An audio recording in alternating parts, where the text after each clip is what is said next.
everybody, welcome back to the channel. If you're new here, my name is Zach, and here we talk about overlanding, builds, DIY, all sorts of stuff related to modifying your vehicle. Today I'm going to be kind of jumping into part 2 of our long travel build series.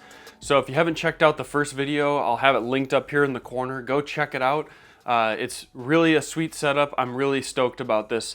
Just a small reminder, this is the Dirt King 2-inch long travel kit that has the long travel spec Dobinson shock. So this isn't a standard 4Runner lift kit shock that's working with these arms. They are a specific long travel 4Runner spec 8-inch stroke shock from Dobinson. So they're a little bit different. Another thing is this 2-inch long travel kit, which means 2 inches wider on each side of your vehicle, is special because it runs sealed ball joints. So it's very similar to like your OEM upper and lower control arms, whereas a lot of long travel kits have a sort of ball and socket style ball joint, which is probably more robust than an actual sealed ball joint, but I haven't done the comparisons there.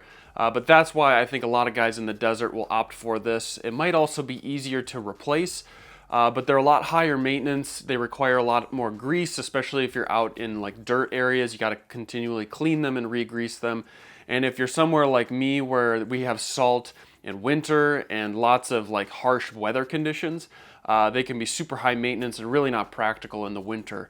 And so this kit is really cool, and that's why I've been deeming it a daily drivable long travel kit, because it's a true long travel. So a lot of front lifts have extended travel, which is maybe just like 1 inch of extra travel. But this is a true sort of long travel kit. But then even some guys out there in sort of the pre-runner space might call this a mid-travel kit. But everyone sort of calls them long travel kits, at least for Toyotas. So this is their 2-inch long travel kit. And just kind of want to catch you up on that, because you might be first clicking on this video and you're like, well, what is this build about? That's what it is. So in the first video, we talked about kind of prepping the frame, all of the steel plating and the gusseting and the double shears that we have to put on the actual 4Runner frame, so that we can bolster up the OEM mounting points. Because this system does use a lot of the OEM points, but we're putting on lots of reinforcement so that the frame is strong and it doesn't bend or contort weird at those OEM mounting points. So we got all that done. We got some of the arms on. We've done some test fitting for clearancing, and it might feel natural to move on to the suspension, but I've gone through a couple of things here now. So one thing I realized was my front seals are actually leaking. So I talked a little bit about that in the last video.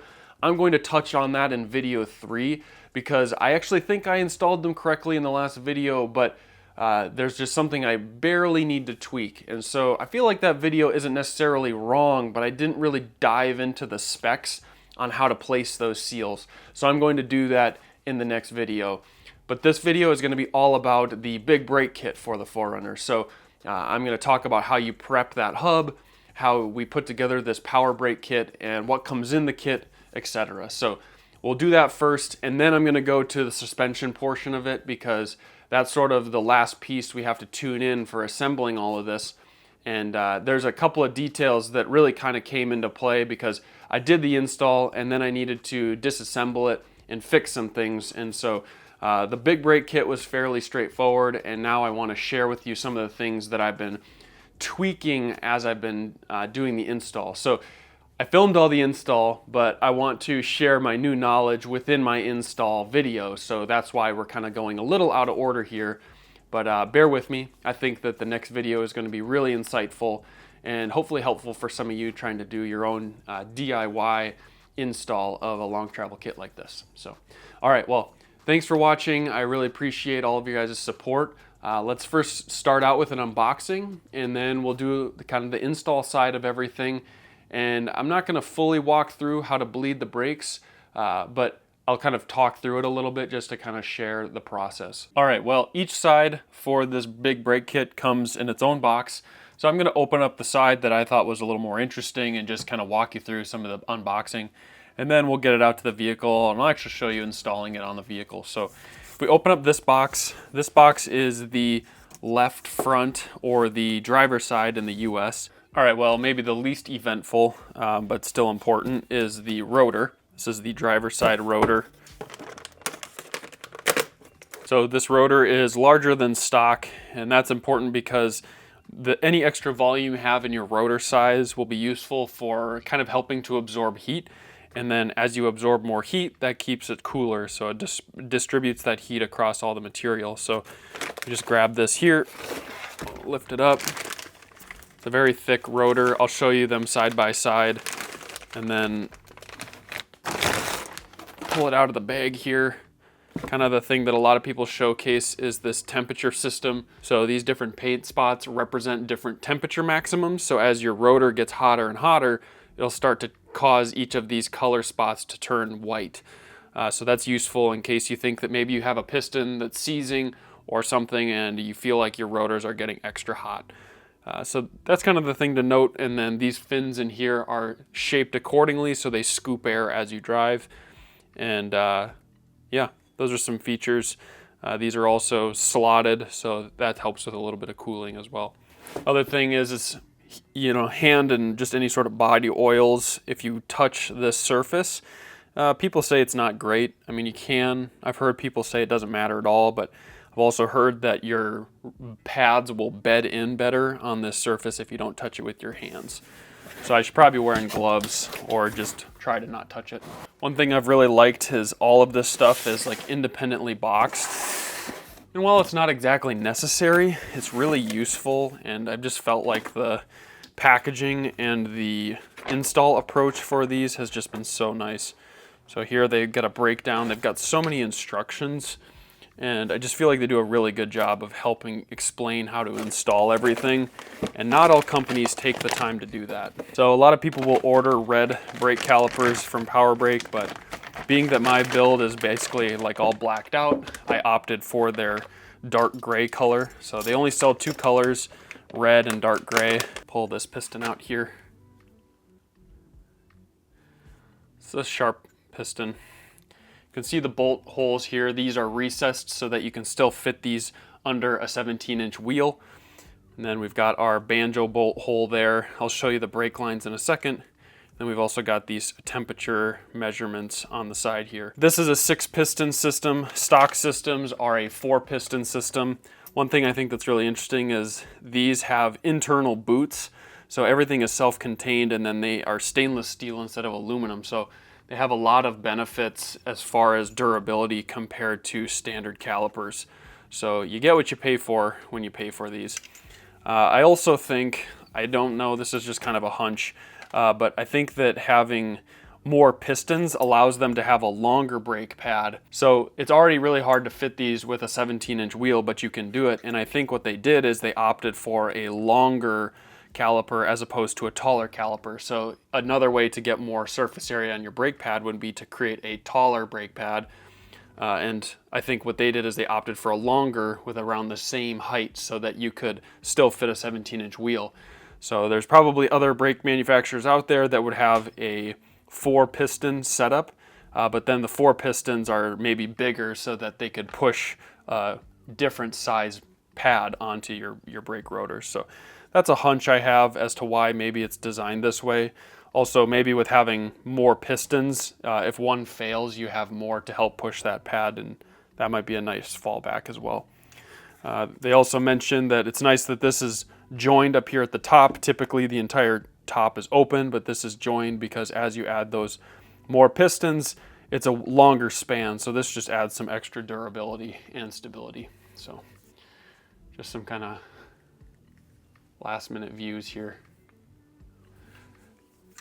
And these are really well respected in the industry. They've been around for about 20 years, and I'm really excited to get these installed. The thing that I'm actually excited for too is they are, for the most part, like bolt-on OEM replacement. There's not like a bunch of modification you need to do to install these. They're pretty well bolt-on. So here's our accessories box. In the other kit, they have the brake pads. So this one doesn't have the brake pads, but this one has the brake lines. So this here is the OEM replacement. So I don't believe these are extended brake lines. They're just the OEM replacement, but I'll do a little research on that. All right, so a little interruption here. When I was talking about the brake lines, I said I'd specify it later. I ended up throwing away my Yoda Mafia extensions because there was like a rubber sealing over the steel braiding that was starting to rip, and I didn't plan to reuse them. And they got contorted pretty badly when I was pulling everything off, so I just threw them. But that was a bad idea because I should have taken measurements off of them, so I'm kicking myself for that. But I want to share as much information as I can kind of put together. So I looked around a little bit. It seems like the front brake line extensions are around 13.5 inches, and then the rear are 16.5. But I can't find very good data on that. But I just want to share a couple things that I measured on here. So here is the power brake line. I want to share a couple things. So this part, it mounts on a fixed point on the spindle. This goes on the actual brake caliper. And then this part here mounts on a bracket that's like bolted to the bump stop. And so what I wanted to do is just share these different measurements. So if you go from like sort of brake chuck to this chuck, if that's what you want to call it, if you measure that distance from here to here, that's 12 inches. And then if you go from the banjo bolt to that chuck, it's about 6 inches, maybe 6.25. So these aren't necessarily like a full extension because it seems like a lot of manufacturers make this distance 13.5 inches. But a lot of those manufacturers also list that their extensions are 3 inches longer than OEM. So what I'm trying to figure out is this setup might actually be almost perfect. I don't really know, because when I had my brake extensions on my 4Runner, they would constantly be bound up sort of like this. Like it almost seemed like they were a little too long. And I understand that at max droop, you're gonna pull a lot of that out. But I never really, I guess, took full note of what it looked like when it was at full droop.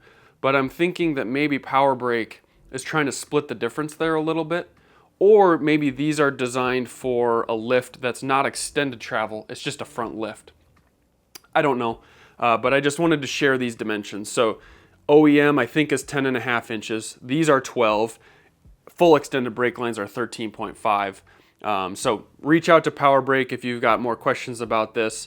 Maybe I'll drop a pinned comment down below if I get an answer back from them.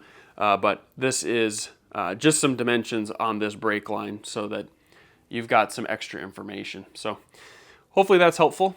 Let's get back to the video. These are really well designed. They're steel all the way up to the mounting point on your frame.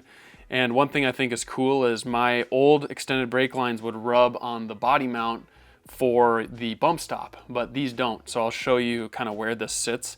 I think this is a really nice little touch. And this is just a pass-through for mounting on your spindle, so I don't believe you can take this apart at all. And this is then the banjo bolt connection at your caliper. However, what I think is kind of cool is they actually have these long travel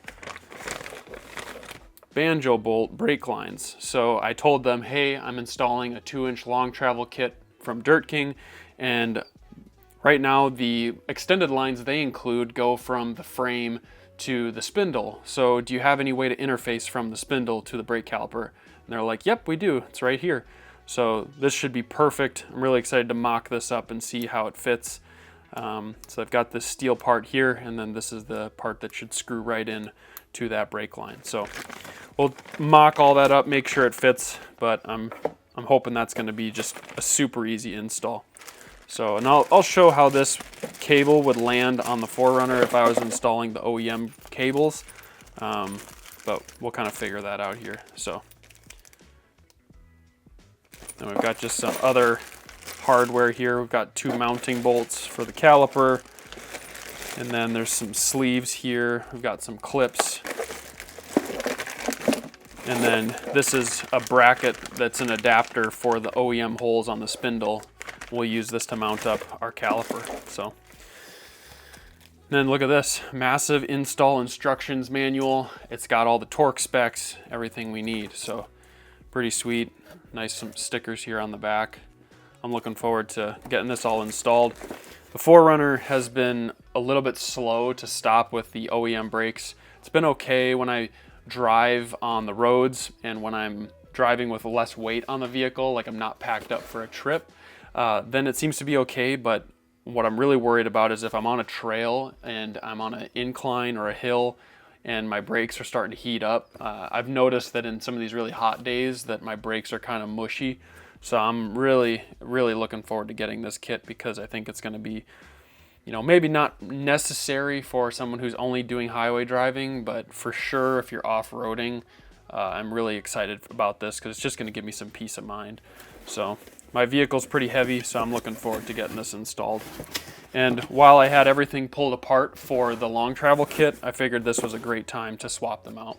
All right, so we've got the vehicle like way torn apart, so this will be a slightly different install for you than me, but since I have everything off the vehicle, I think it's going to be kind of interesting to show you really up close kind of how you install this. So typically your front end would not be just completely dismantled, and you would have taken your wheel off and you would see the brake rotor and then your caliper kind of bolted on there. And your caliper bolts on with just these 2 bolts on the back side. So all you do is you pull those 2 bolts and your caliper will pull off. So the next thing is there's a brake bracket, and I'll zoom in right here. There's the brake line coming off the caliper, and you've got that bracket right there that bolts up to the side of your spindle, which is that bolt right there.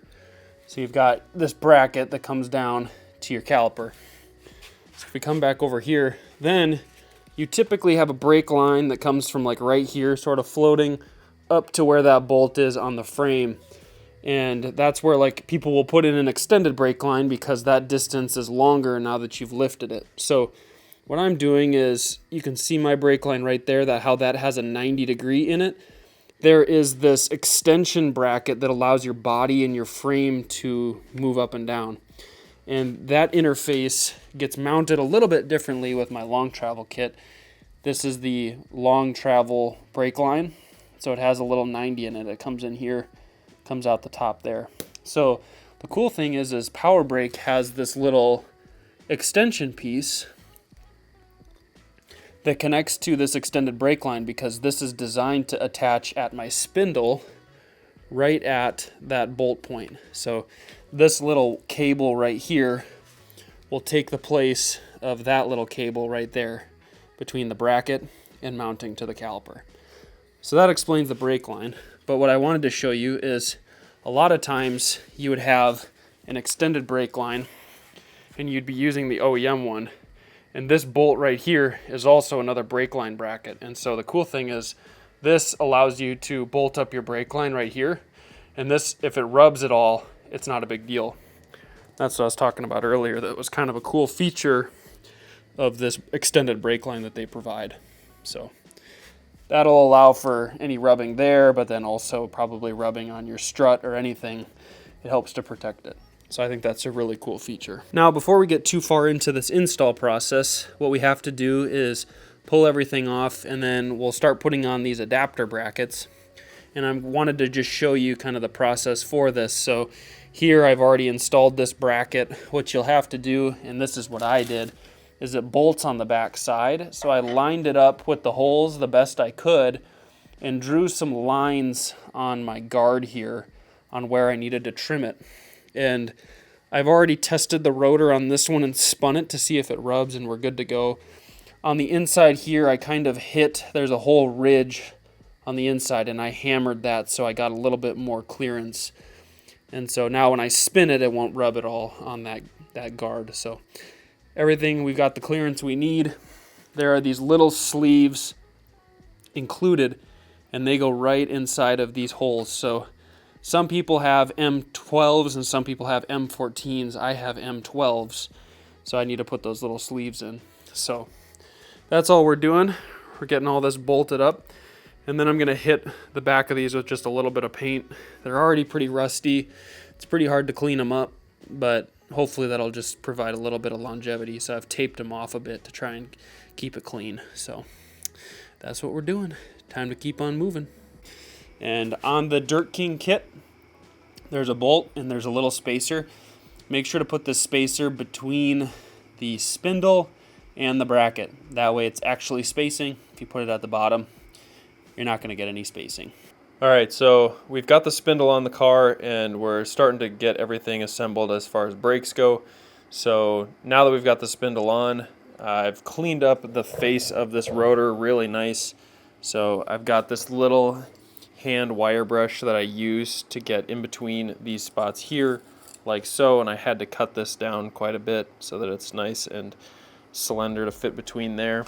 And then everything else, I'm using one of these coarse drill bits to kind of brush everything else. So it's been working pretty well. I've got this all cleaned up, and you can see where I've made my cut on my rotor shield here. I kind of like to keep these, so mine's like banged way back, and it clears everything. I've got bolts on for the long travel setup, so I'm hoping this will work just fine. So this is all ready now for the caliper and the rotor. So we'll put the rotor on, and then we just have to assemble the caliper with the brake pads.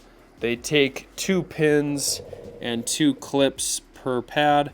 So all we got to do is follow these instructions. And they're pretty straightforward, so I'm really not too worried. And so then we're going to get the rotor and brake pad mounted up, and then we'll route the brake line for the Dirt King setup. We have an extended line that comes from here down to the spindle, and then we're going to have one little brake line that comes from the spindle to the caliper. So it should be fairly straightforward. Now we just got to put it all on the vehicle. All right, so I got the power brake, caliper, and rotor already mounted up, but now we are working on installing the brake lines. So I've got this brake line back here, and I think it's bent to a good shape. It's kind of hard to see. I think that's bent to a good enough shape, and it's not too harsh. And then here is our brake line coming up the spindle. And I'm gonna have to monitor this and make sure these aren't rubbing too bad, but hopefully this all rides nicely. So after installing the brake lines on both sides, we have to bleed the calipers. So my buddy Preston had a really sweet tool that you could vacuum pull the fluid into the calipers, and then you just have to get a second person and follow the power brake instructions to bleed them.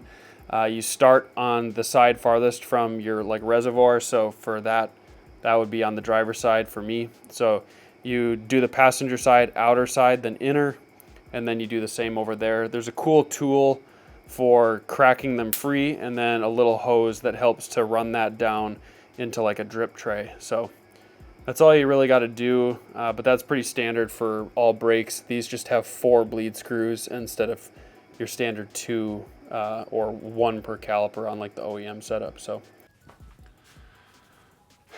okay, so we got everything assembled. I just showed you there how kind of what it looks like and how you bleed the brakes.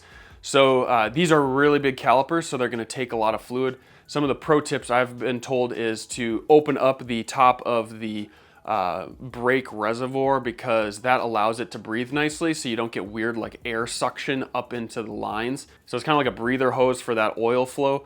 One thing I noticed here too is these prefer .4 brake fluid. So .3 is standard, .4 is kind of like an upgraded version. So I think probably best to put in .4. One thing I also wanted to note is when I bled these the first time, I tried to do as good of a job as I could, and we tried to pull all the air out. So we had that cool like suction system that would essentially pull the air and the fluid all through.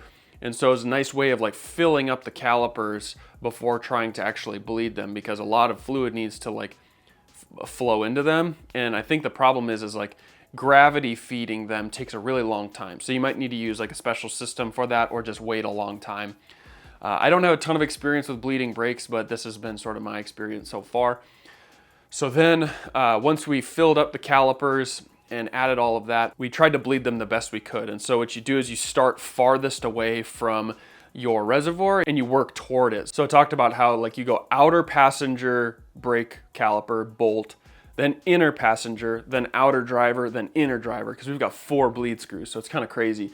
And we just kept on cycling between them, because what essentially sort of happens with some of this stuff is like you'll bleed one and some of the air will move, and then you bleed the other and then some of the air moves. And so it's a little bit of a repeating process to really get it smoothed out. Once we had done that and it felt like we really did a good job of bleeding all the air out, I went for a drive and it still felt really mushy. And so something that I guess is the case with maybe just power brakes or maybe like these big brake kits is I think there's like still air in the system that is hard to work out by just priming in your driveway.